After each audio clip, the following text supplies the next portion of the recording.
কেকেআরের প্রথম inter squad practice ম্যাচে 6-এর বন্যা বইল ইডেন গার্ডেন্সে, যেখানে রিঙ্কু, রাসেল থেকে শুরু করে ভেঙ্কটেশ আয়ার, রমনদীপ সবাই একবারে 6-এর বন্যা বই দিল পুরো ইডেন্সে। তবে তার পাশাপাশি কিছু চিন্তারও বিষয় রয়েছে। অন্যদিকে লখনৌ টিমে এখন পড়েছে বিরাট বড় সমস্যায়। সেই সব কিছু নিয়েই এই ভিডিওটিতে আলোচনা হবে।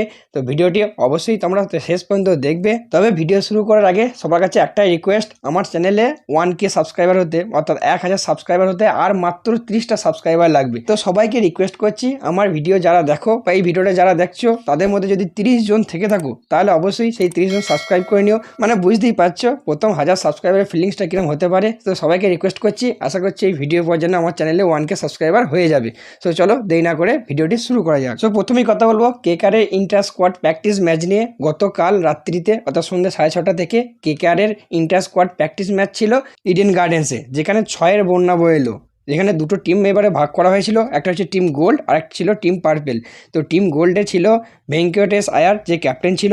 তাছাড়া ছিল রহমতুল্লাহ গুরবাজ, সিসোদিয়া, মনীষ পান্ডে, মোয়েন আলী, রমন পাওয়েল, রমনদীপ সিং এবং ময়ঙ্ক মার্কান্ডে। অন্যদিকে টিম পার্পেলে ছিল অজিঙ্কা রাহানে, যে ক্যাপ্টেন ছিল।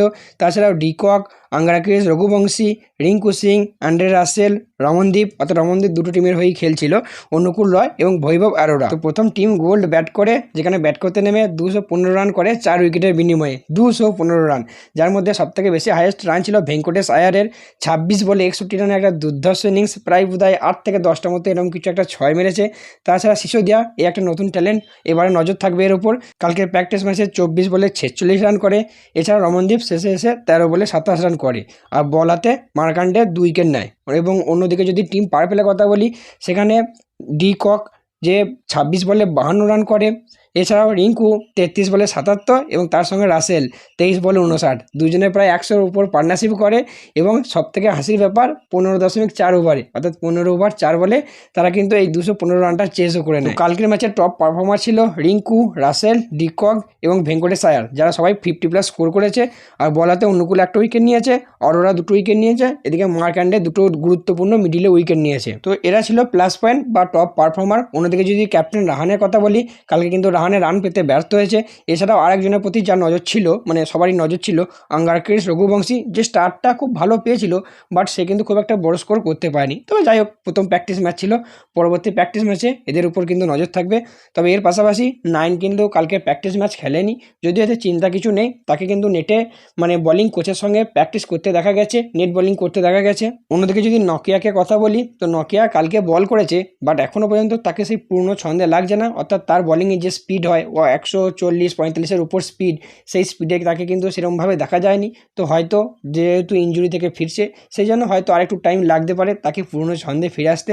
অন্যদিকে যদি রমনদীপের কথা বলি, তো রমনদীপ দুটো টিমের হয়েই খেলেছে এবং দুটো টিমই কিন্তু ভালো ফিনিশিং টাচ দিয়েছে। তো মোটামুটি এই ছিল কালকের কেকেআর ইন্টার স্কোয়াড প্র্যাকটিস ম্যাচের সামারি। বাকি আবার দেখা যাক কবে প্র্যাকটিস ম্যাচ হয়, সেদিনকে আবার এই সমস্ত প্লেয়ারদের উপর নজর থাকবে। তো চলো এবার কথা বলো আজকে আমাদের পরবর্তী আপডেট নিয়ে, সেটি হলো লখনৌ সুপার জায়েন্ট টিমকে নিয়ে। তো লখনৌ টিম এবারে ময়ঙ্ক যাদবকে নিয়ে একটা বড় সমস্যায় পড়েছে এবং তাকে নিয়ে কি করব বুঝতে পারছে না। তো এর আগের এই ভিডিওতে বলেছিলাম যে ময়ঙ্ক যাদব আইপিএলের ফার্স্ট হাফ তো খেলতে পারবে না ইনজুরির জন্য, এবং সেকেন্ড হাফে এসেও সে কতটা ফিট থাকবে, কতটা ম্যাচ খেলার যোগ্যতা পাবে, সেটাও একটা দেখার বিষয়। তো হয়তো হতে পারে যে সে লাস্টের দিকে 2-3টে বা 4টে ম্যাচ খেলতে পেতে পারে।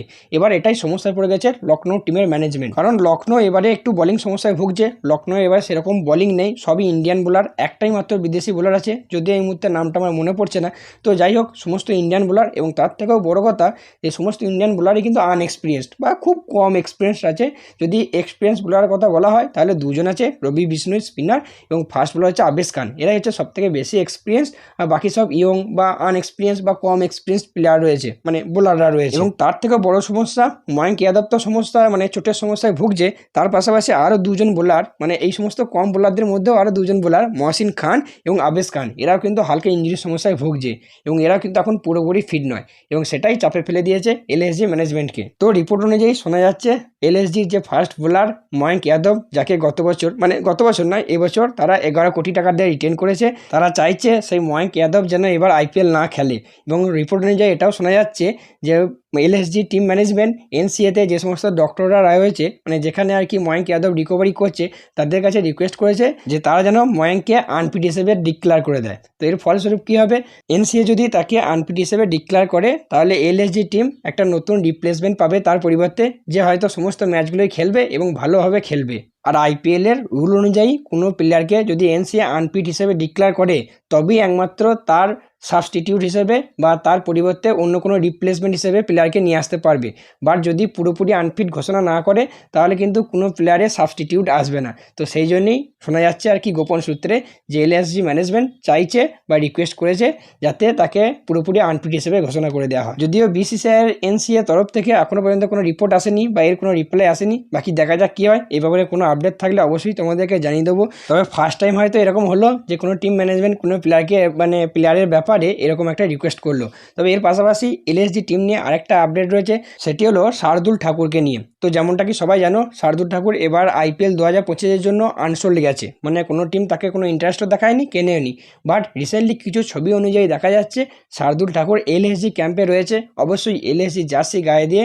এমনকি দুদিন আগে যে হোলি গেল, সেই হোলিতে লখনৌয়ের প্লেয়ারদের সাথে তাকে কিন্তু হোলি খেলতেও দেখা গেছে। তো এখন মনে এটাই প্রশ্ন যে সে তো সোল্ড তো হয়নি, তাহলে কি ব্যাপারটা চলছে? সে কি কোনো প্লেয়ারের রিপ্লেসমেন্ট হিসেবে আসতে চলেছে, নাকি কোনো নেট বোলার বা নেট ব্যাটসম্যান হিসেবে আসতে চলেছে, সেটাই এখন দেখার বিষয়। তো এই ব্যাপারে ক্লিয়ার কোনো ইনফরমেশান তো নেই, তো যদি পরবর্তীকালে কোনো ইনফরমেশান পাই অবশ্যই তোমাদেরকে জানিয়ে দেবো। অন্যদিকে এর পাশাপাশি লখনৌয়ের নিকোলাস পুরান এবং এইডেন মাকরাম, এরা দুজনে কিন্তু লখনৌ ক্যাম্পে অলরেডি জয়েন হয়ে গেছে।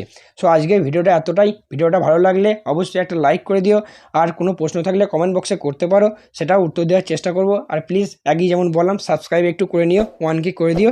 সো চলো দেখা হচ্ছে পরের ভিডিওতে।